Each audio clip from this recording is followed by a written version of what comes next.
Hello everyone, today we're taking a look at the RunCam Link with the Pheonix HD camera. Note how Pheonix is spelled. It'll be different when you're looking for the product on the product pages, which are linked down below. So this is RunCam's first venture into the DJI Vista sort of air unit, and they've obviously shipped this with a Vista, and yeah, this is a Vista, and just kind of for visual verification, I got one of my old ones out of a quad, and we could take a look at those things side by side. I'm pretty sure DJI is just making these for everyone. There's no differences as far as I can tell on any of these things. The feature sets aren't different, so I'm not really going to cover this much. And I believe in the email that RunCam sent me, they also talked about how their air unit is the same as the ones we've been seeing from DJI or other companies that are selling it. So we're mainly going to cover the camera, and this is a high quality camera, so it's the 60 frames per second. No, it's not the 120 frames per second. No, you can't switch it into 4:3 mode or any of those other feature sets you might find on a different camera. So it's just the one setting, but this one does tout a little bit of a starlight or low lux camera, and we will take a look at that. We will also be comparing it to the Polar, and just for fun, I threw in a Nebula Pro comparison as well. So this is basically the unit, how you get it. It comes with their own antenna, which just has link on the front, and you get a wiring harness, and you get a bag for mounting the camera, of course, just like with any camera. And here we've got a look at the back, which the Caddx Polar is on our left, and the RunCam Pheonix, or Link, however you want to refer to it as, on the right. Note that the chip, I've orientated it so that you can read it. Hopefully we've got a good enough visual on that, but you can also see to where when we look at the MIPI connectors, maybe how things line up for those of you that like to look at all the little details of the board. Hopefully this provides you that information that you're looking for. Looks like we've got a little bit of a different component layout on each board, so they're not identical, that's for certain. And then also a look at the front. Again, the Polar is here in the silver on the left, and the RunCam Pheonix on the right. If you wanted to look at the lenses, maybe get a little bit of a profile view on those lenses. Mounting depth looks to be just about the same when I line up those screw holes. Maybe a millimeter or two difference, maybe. Of course, the width is exactly the same. The body housings are the same as far as the mounting goes, but you can see there's a difference in the depth of the body mounting. This should show you at least what you need to know if you're going to be swapping out a camera and its camera size. I can go ahead and measure it here. For your mounting purposes, looks like it's a little over 19 millimeters wide, about the same as a Polar, and without the back on, just about 22 millimeters in length on the RunCam Pheonix, and a touch over 22 millimeters in length on the Caddx Polar. Lens is 14 millimeters, pretty much just like the Polar. RunCam Pheonix weighs just a touch over 7 grams. The Caddx Polar weighs just about 8¼ grams. And just for good measure, we throw in the back with the screws. Now we get 9 grams on the Caddx Polar. And the same with the RunCam Pheonix, we get just under 8 grams. As we sit here on the ground, note that we've got quite a bit of cloud movement, but this was the brightest day over the course of the last week that I had the most sun. We'll also be showing, like I said, that comparison with the Polar as well as the Nebula Pro. It's kind of a 3-window sort of thing. And we'll do a nighttime look at comparison with the Polar as well. And I just wanted to start with the kind of full screen, the full, well, as full bright as I've gotten recently. You know, we're in those weather changing days, and I don't do this all day long, so I have to fit in between my lunch or the weekends or the evenings and try to find a little gap to where we got some sunshine. Unfortunately, this day there is a bit of wind. This is mounted in the Emax Baby Hawk, the 3.5-inch edition.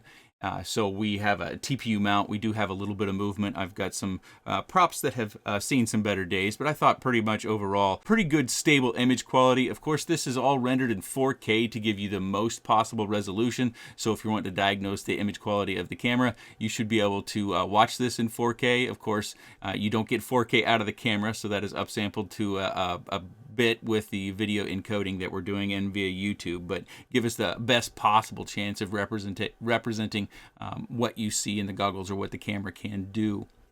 You'll also see during this flight, and I'm not going to show the whole flight, so you can always skip ahead, of course, free will there, that the lighting does change a little bit. The shadows become a little bit more predominant, where you can see the lines on the ground as those clouds kind of blow in and blow out. But this is the best full bright, if you want to call it, day that I have. We'll also take a look next at more of a hazy but not really a traditional overcast day as well. So that should give us a couple of different perspectives. And then, of course, I've got the comparison that I've mentioned now 3 times in this video that we'll be looking at as well. And if you're only interested in that, just scroll forward in YouTube and take a look at what you want to see. This is on pre-order, and it looks like with the Vista, it comes in at $154. Right in the moment, even on the RunCam website, I'm not even seeing where the camera is listed by itself. It's only listed when you get the RunCam Link, the kit with the air unit. So I can't tell you about the price that it will cost when it comes to just buying the camera itself. That's something that we'll have to see at a later time. When it does come available, hopefully I'm aware of that, and I can link that down in the video description. So if you want to come back to find out when it's available, you can certainly do that. Of course, you could always use your Google Foo to find out if the camera is available on its own, because I do think a lot of people are looking at getting replacement cameras because the original DJI camera looks to be decommissioned, no longer being sold, and the Nebula Pro seems to be very, very rare. I have seen a few sources for the Nebula Pro pop up, but they're mainly on AliExpress. You might be able to buy those there, but for this video and this product, we're just looking at the RunCam Pheonix camera. Now, we've looked at a couple of minutes. Hopefully that's enough. Of course, if you wanted to see more, you can always go back, slow it down, really get your eagle eyes on there. Let's move forward into another sample where it's not quite as bright. All right, of course, this is a different day, and you can kind of see where it's hazy. So the lines in the clouds aren't as well shaped, so we've got kind of a hazy day here.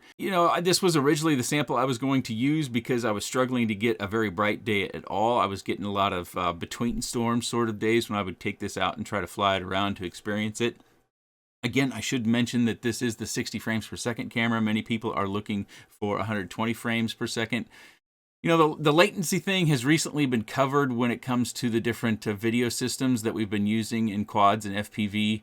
Hopefully those videos have given you the information that you need as far as what you're looking for as far as latency and video systems, as well as the different cameras that are available. I haven't seen too many of those videos. I've just gotten a lot of comments about them. I've gotten a lot of messages about them.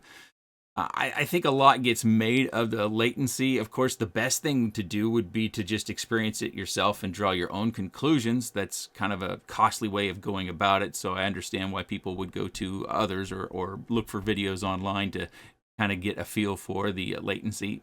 Myself, personally, I think there is a much bigger deal in latency when going from analog to DJI to the RunCam Link to the Vista than it is going from, say, the 120 frames per second camera to a 60 frames per second camera. Of course, there are feature differences, and those may be deal breakers for you when it comes to those, as well as running the camera 4:3 rather than widescreen as you're seeing on screen. But I mainly notice the latency when I'm flying the DJI FPV video system when I'm flying inside. Close proximity, quick movements, that connected feel that we need in order to be able to, well, at least I need to be able to feel, to be able to go through the house and fly and have fun like I like to have. Other people feel differently. I get a little bit concerned sometimes that we just have opinions that are parroted rather than experienced. So, if you have the ability or you have a flying club, it would be best to just go out and try it yourself. If you're like me and you fly solo, yeah, you kind of have to just take the information that you can gather and make your own decision, or dig deeper into the wallet so you can experience it for yourself. But we've done the flying now on a little bit of a hazy day. Let's move into our comparison. Of course, I've got everything labeled, and I labeled the Pheonix just like it was typed on the box, but unfortunately now, after I've pre-rendered this comparison, I find that the name is, well, it was inaccurate on the box. So if you look at that and you say, oh, you spelled it wrong. Yes, I know, I spelled it like it was on the box. But I've got the Nebula Pro also in the bottom center, and then we've got the Polar on the top left. And I tried to time these out running the same path. These are all different quads, of course. You should be able to tell that because we've got props in view, we've got ducks or guards in view, and then we have a clear view in the case of the Pheonix with that Emax Baby Hack 3.5-inch version. But I run the same path, and this is probably all done within, say, a half hour to 45 minutes. So the lighting might not be identical, but it should be very, very close when running separate cameras. And here is our nighttime with just the Polar and the Pheonix camera. Again, I know it's spelled differently now. I I labeled that as it was labeled on the box, using that as my reference. And this is just kind of a static view. In order to do a comparison, I laid some sticks on the ground to give me a spot in order to be able to point them so you can get a field of view reference. You can also obviously take a look at the night vision here. I have the garage lights on, the house lights are on, so this is a little bit brighter than you may have seen in other videos of mine, but we will go around to the dark side of the house and kind of just walk it around over there. We'll also go down to the street where it's darker, and we'll kind of pan around the neighborhood. We do not have street lights. The HOA does require that each homeowner have a lamp light in their yard. They don't require us necessarily to have them on because, well, you know, light bulbs burn out. But this is the dark section of our house where it gets really, really dark. And so much so that, you know, I have my trash bins over there, that it can be challenging. And my neighbor turned the light off. That's why you see the lighting change over there.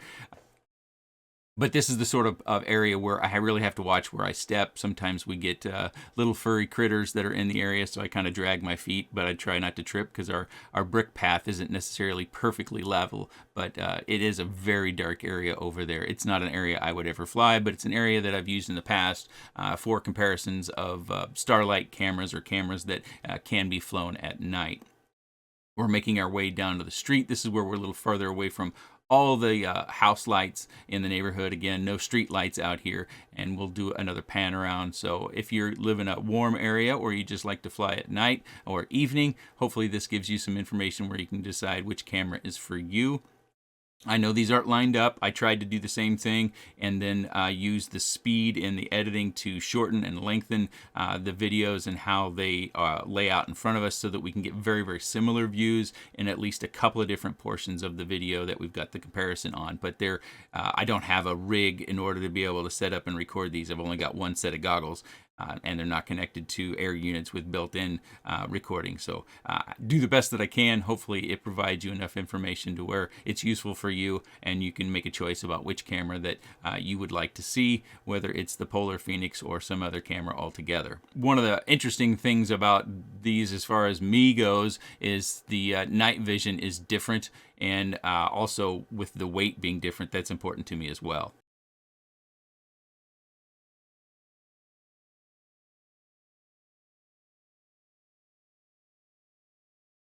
Hopefully you've gotten to see everything you needed to see as far as the camera goes and its image quality. Again, this is a 60 frames per second camera. It does not have the other features that you might find in other cameras as far as being able to adjust the camera. This is one resolution, one screen size, 1 frame per second, but it does do daytime as well as nighttime, so it has that low lux nighttime sort of capabilities. Hopefully I've been able to show you enough to where you know what you need to know in order to just make your own decision. But if there's something additionally that you'd like for me to do, I can certainly try and accomplish that, provided it's accessible to me.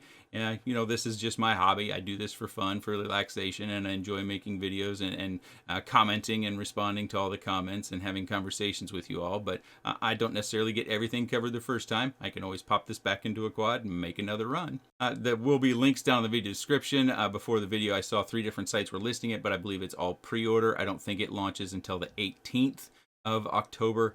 So if you're looking to purchase, you either have to place a pre-order or you have to wait till the 18th to see who's got them in stock. Of course, if it becomes a popular item, you know, buying these things, pre-order kind of stinks because that's money out of your pocket, but you don't have the product on its way. But you know, if you want something, sometimes you have to bite that bullet. But I'll have links down in the video description if you want to look at the product pages on the various websites. Maybe there's a price difference, what have you. If you have any comments, questions, suggestions, or otherwise, please let me know in the comments section below. I appreciate your time.